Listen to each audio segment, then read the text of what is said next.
So my name's Chef Nixon. I'm the chef and owner of Element 112 Restaurant, and I'm out here at Weber Ranch today doing a little grilling, and we're going to show you a few different ways to cook a few different kinds of pork chops.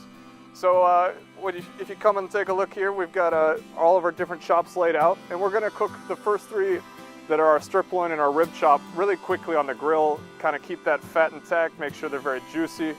But before we do that, we're going to do our sirloin cut and make sure we set it up to go slow and low and take a little bit of time. So I've got a few things here, a few little magic tricks. Number one is going to be our salt and brown sugar mix, which is really key for the slow and low. The sugar is going to add a little background, sweeten it up, especially when you have pork this nice. You can have a huge savory flavor, and we want to lighten that or cut through it a little bit. And what you want to do is season from way up high. Look for that snowfall effect. And make sure you hit both sides, okay? Nobody likes under-seasoned pork. Now we've got it all laid out. I've got a few basic seasonings here. We're going to throw some lemon on there. Quite a bit of thyme.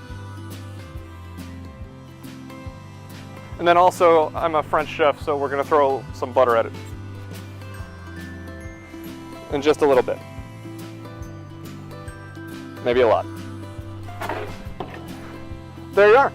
And you can see I did it on top of a parchment sheet and then on top of a foil sheet. Reason being, the parchment's actually a better water barrier, so we're gonna be able to like steam and let those flavors sort of soak into that over this long cooking time. The foil is our heat guard. And this is a great move if you're gonna do something ahead of time and then get it set up for the grill.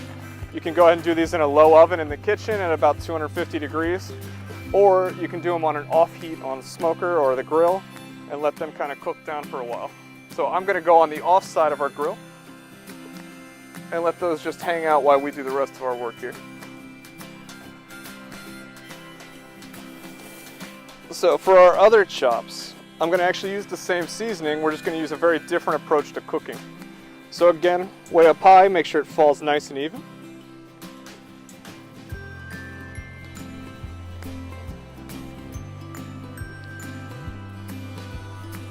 Again, flip.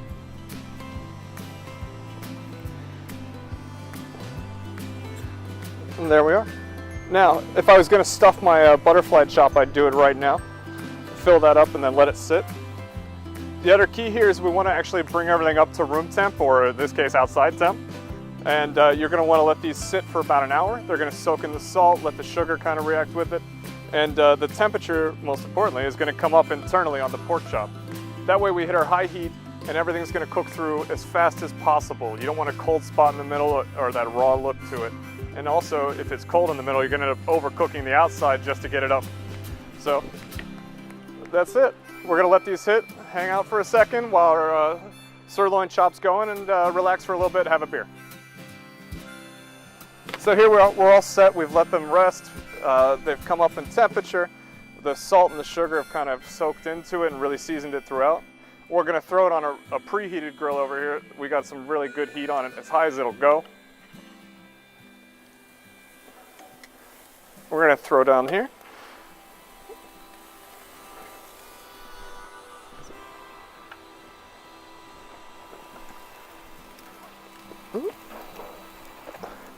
You want to hear them sizzling, and we're going to be really patient. So the number one thing you can do to mess this up right now is poke at them. Don't poke at them. They're okay. Everything's fine. What you want to do is wait at least 2 minutes, let the grill marks set in so that when we pick them up, we're not ripping our pork. Look at that. There we go. Look at that. See our grill lines right there? Look at that. That's what you're looking for. And this is the chef's secret, right? Pick up 45-degree angle and change it so that you get those perfect little squared off marks. And then again, we're just going to be patient. Don't mess with it too much. It's huge. Grilling is all about relaxing a little bit, okay? Have a drink. Talk to your friends. Don't overdo it and poke around at all that stuff. You already bought good chops and you season them up right. Just leave them there.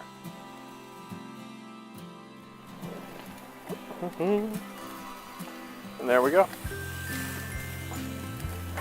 So we've got our nice squared off marks. Same thing on this side now. You're gonna just let them go. Be patient. Let the grill do the work. Other thing, avoid putting fats on the pork when you're gonna grill them. You're just gonna create flare-ups. There's plenty of nice fat marbled through this. That's why we came to Weber Ranch. We got good pork. So don't put olive oil on them or anything yet. You wanna wait. We'll put a little fat on at the end, but they won't need it. And you're just gonna create some burn marks on your pork you don't want. Other important thing to have when you're grilling, don't guess on temps. We're professional chefs, we don't guess on temps. So you're gonna wanna have a high-speed instant read thermometer. We use Thermapen. That way you can tell exactly what your internal temperature is, and pay attention also because we're gonna want a slightly different temperature based on the cut. There we go, I'm on my last grill mark move.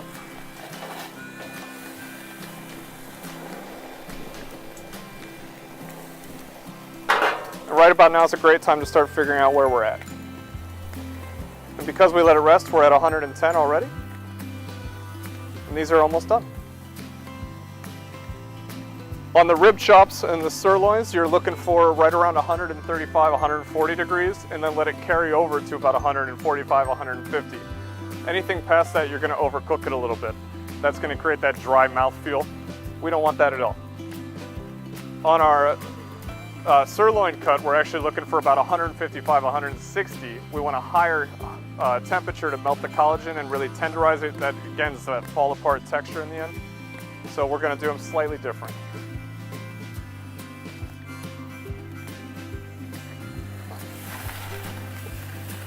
And there we go.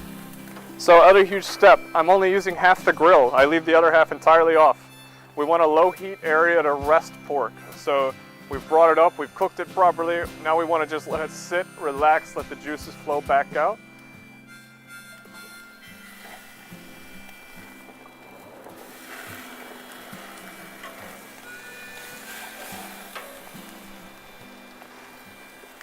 And we're pretty much there. So as they finish up, I'm moving them over to the colder side of the grill.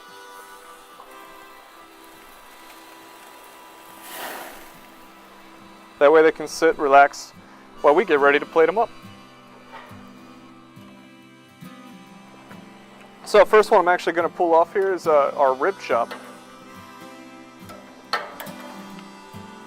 Bring it over to the board.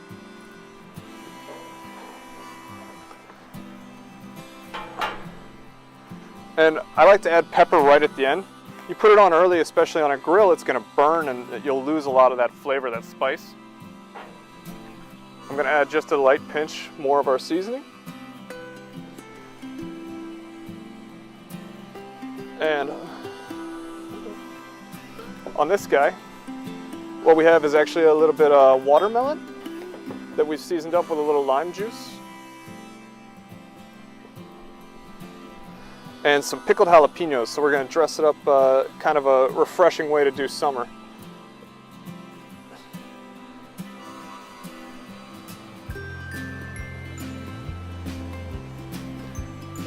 Especially with these rib chops, you get that big savory flavor.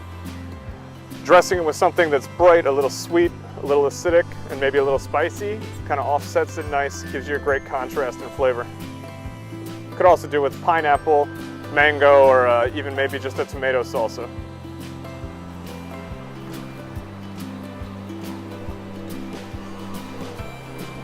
And the last thing I've got here is just a little cilantro, just so we have an herbal note.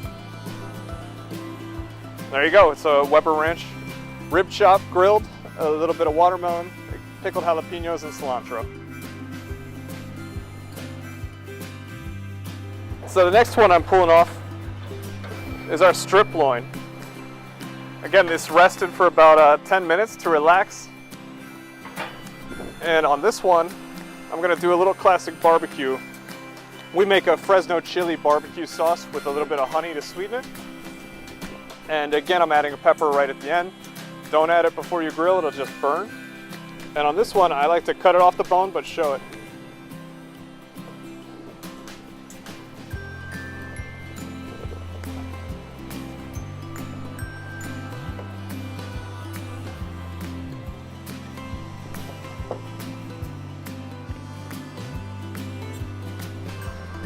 I've got our barbecue sauce.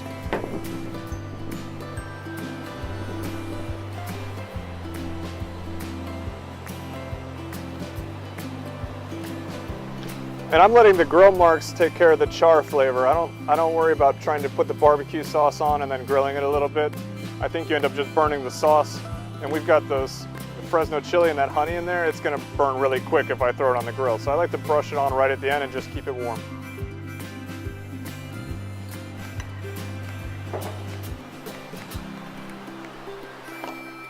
And then, you know, we're lucky we have a really nice restaurant, so we pulled some herbs from our garden. We've got a little purslane and some nasturtium. So we've got some bright citrus flavor from the purslane and then a little peppery flavor from the nasturtium.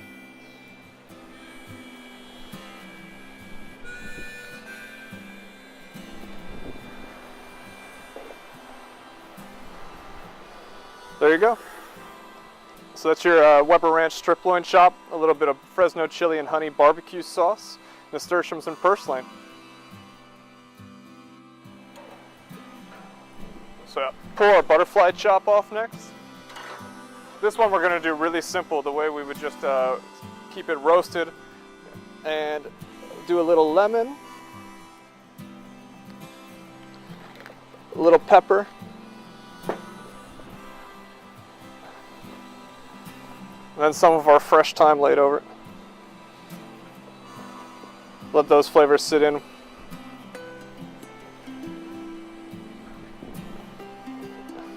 Garnish with a little slice of lemon. That's a very simple, healthier approach to pork, as opposed to dressing it up with all the sauces. So it's been about 2 hours, and we've been on a very low heat here with our sirloin cut. What I want to do is actually bring the whole thing over. Be careful opening the bag. We've got all that butter, that rendered pork fat, that thyme and lemon in there. We want to make sure we keep all those flavors in there. So be very careful opening it up. You can smell it coming out of the bag. It's beautiful. Right here I'm going to finish with just a little bit more of our seasoning, a little bit of pepper, and a touch more fresh lemon.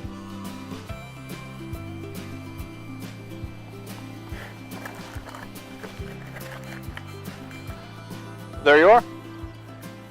Weber Ranch pork chops, 4 different ways.